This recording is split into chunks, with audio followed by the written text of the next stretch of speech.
Hey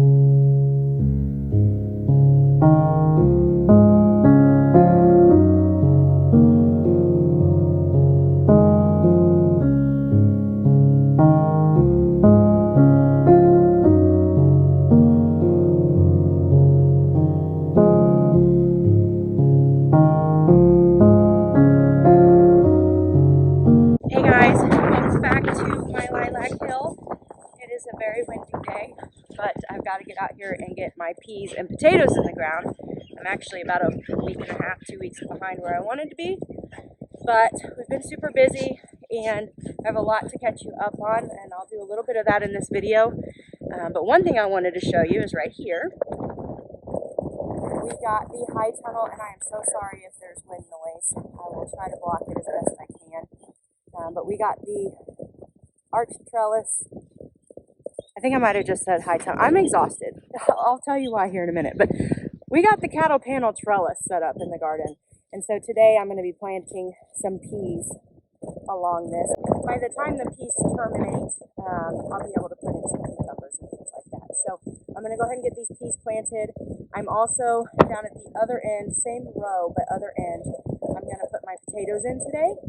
And then I'll do kind of a hodgepodge video and catch you up on everything that we've been doing, but I'll do that outside of the wind.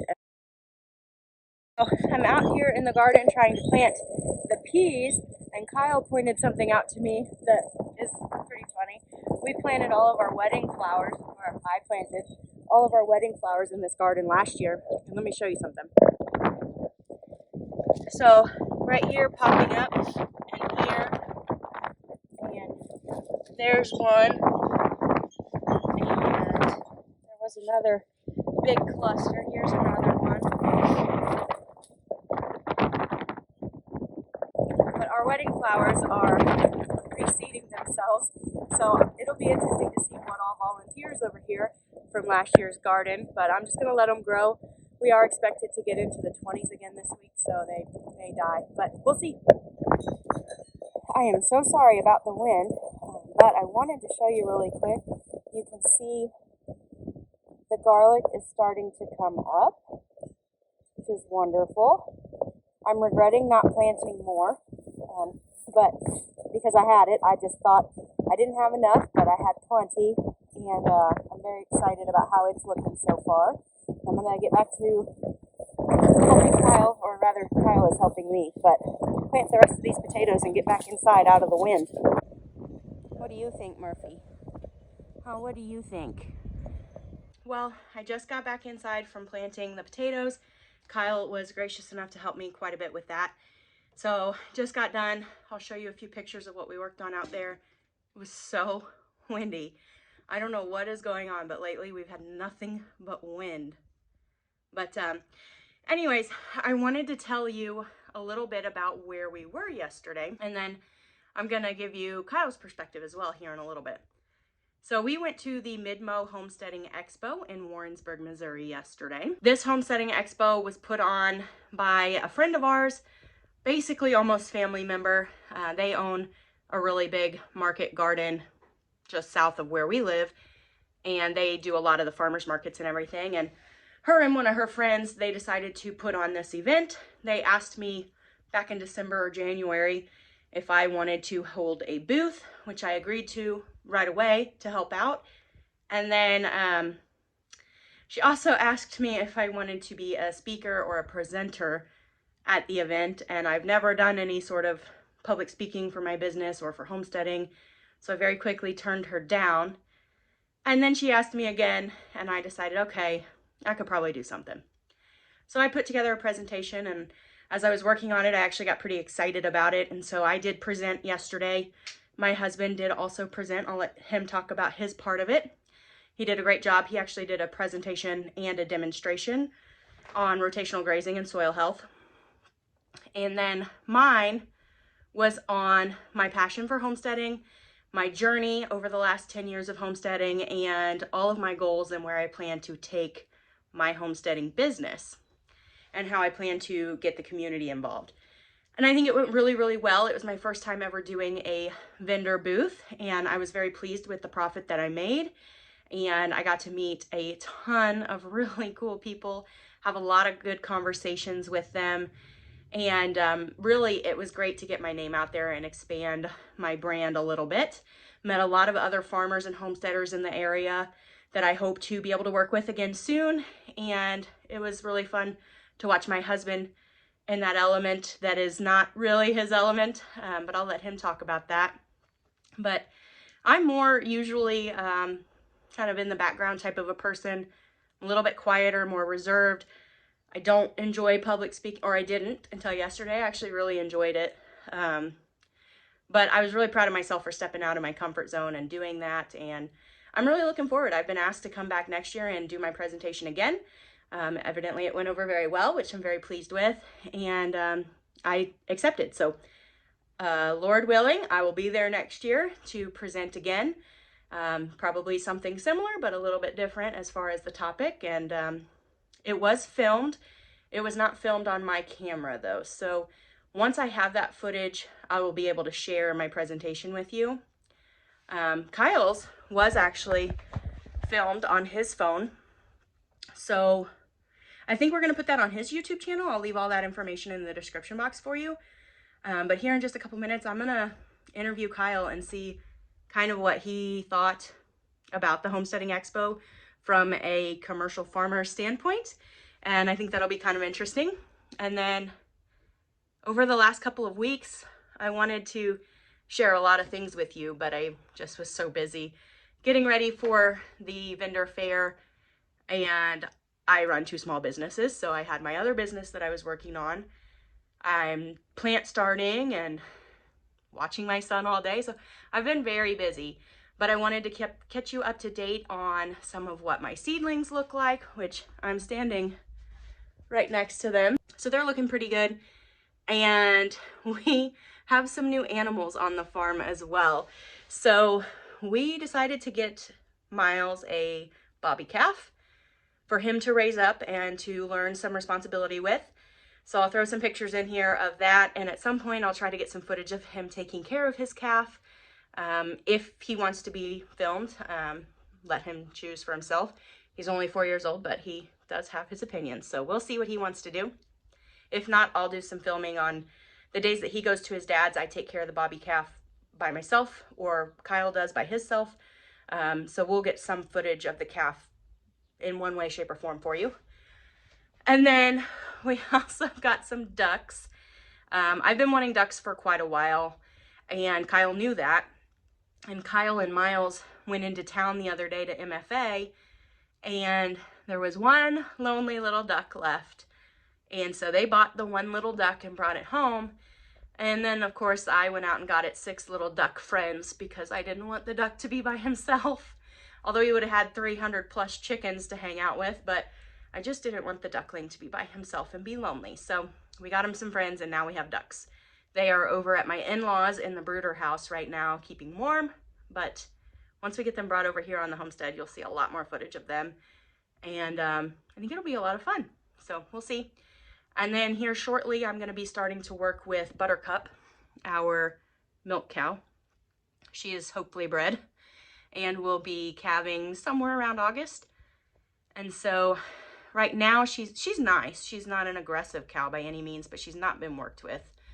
And so every day my plan is to go out and just spend a little bit of time with her and work with her, get her comfortable with me, and hopefully by August it won't be super difficult to milk her. So I'm going to bring you along for that journey.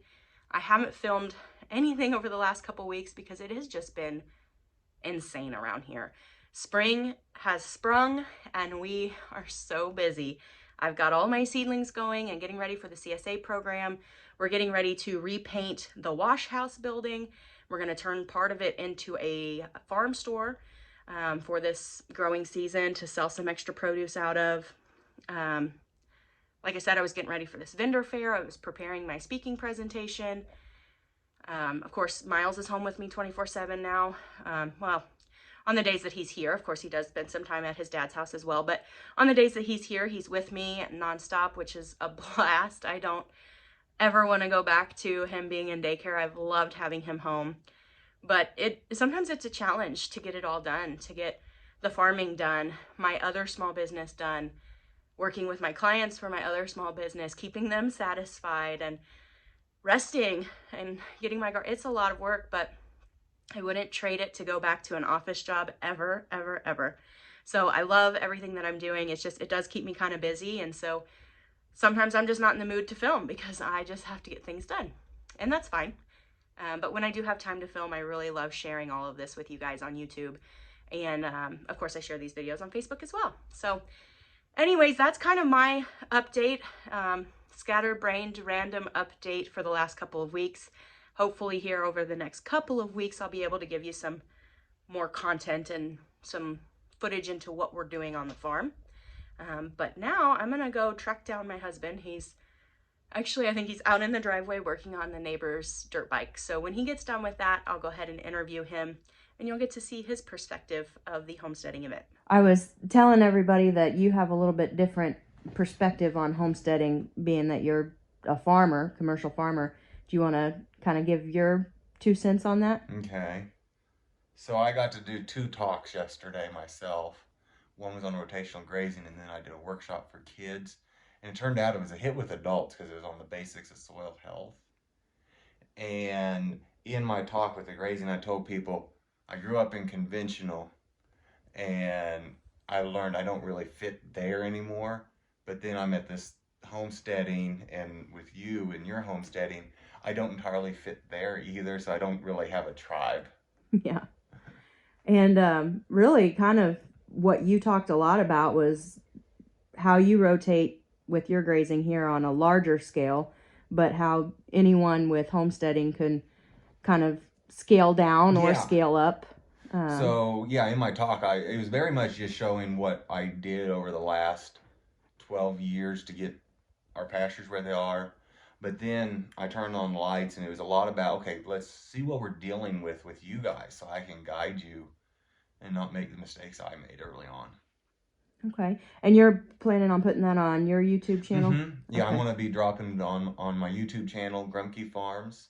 Okay. And I'll link that in the description too. Yeah. But what did you think about some of the different vendors? Give your feedback on that.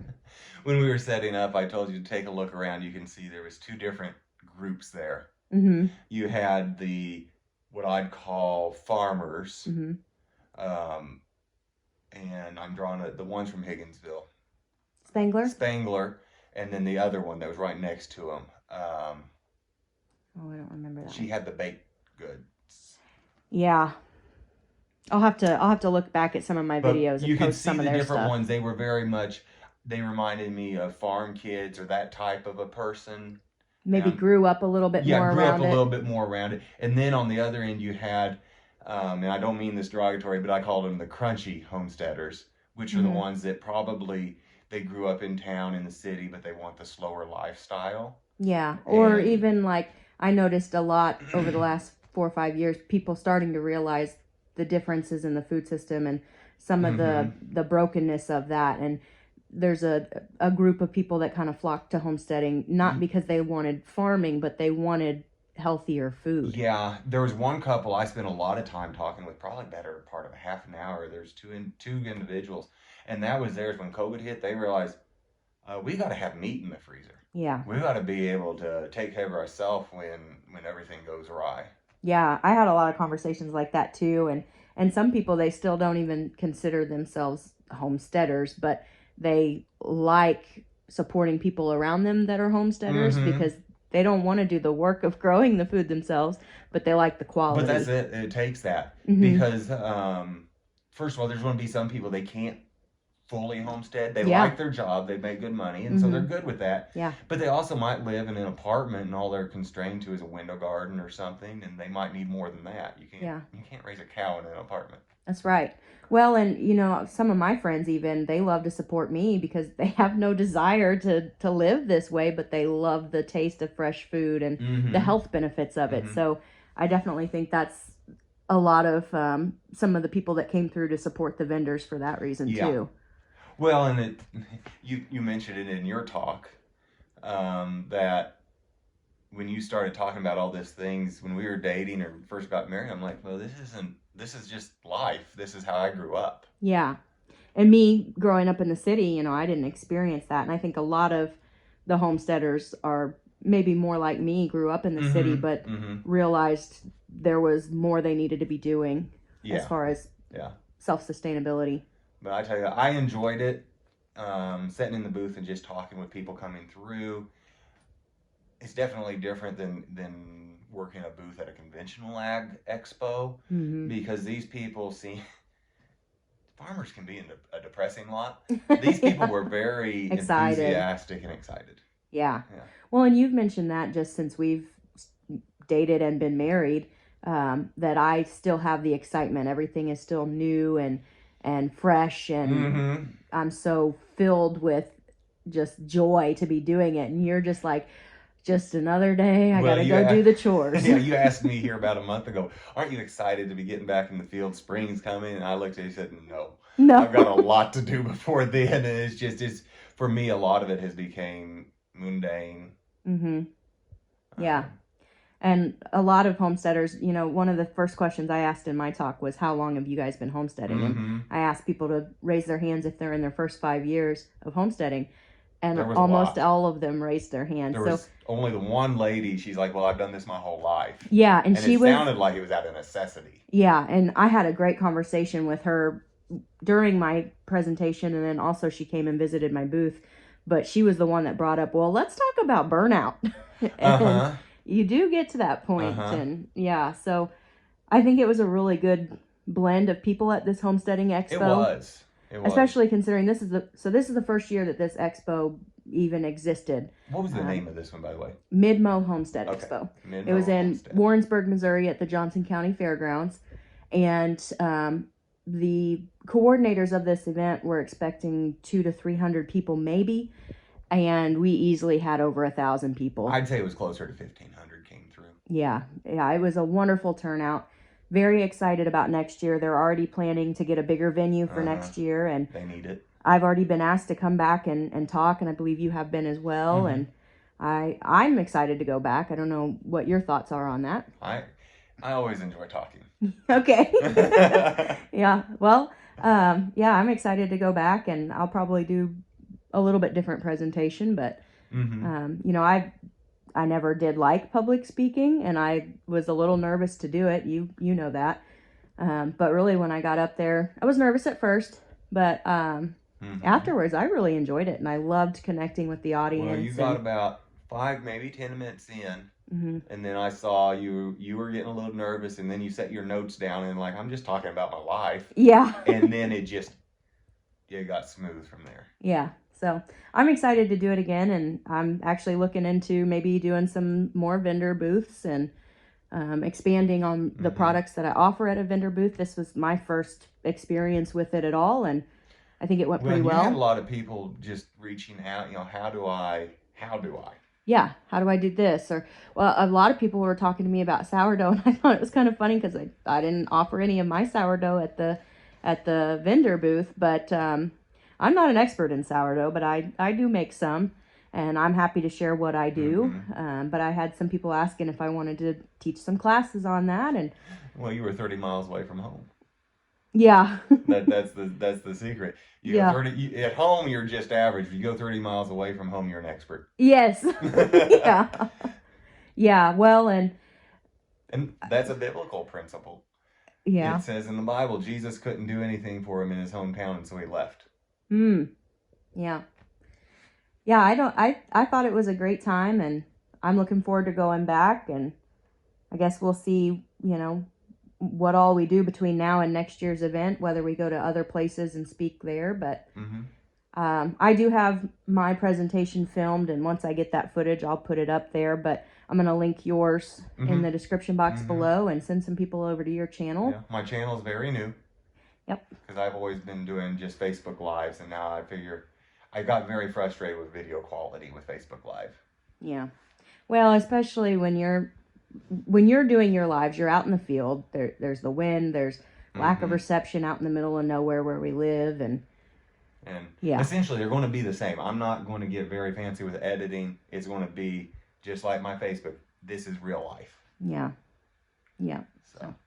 All right. Well, I'll link all that below. Thank you for giving your thoughts on the expo. Yeah. Thank you guys so much for watching. I really enjoy getting to chat with some of you, and the emails and the comments that I get. I just really appreciate your support and following along in this journey, and I hope you continue to follow along. I will catch you all in the next video. I am gonna go sit on the couch and do absolutely nothing for the rest of the day. We'll see you in the next one. Have a great day.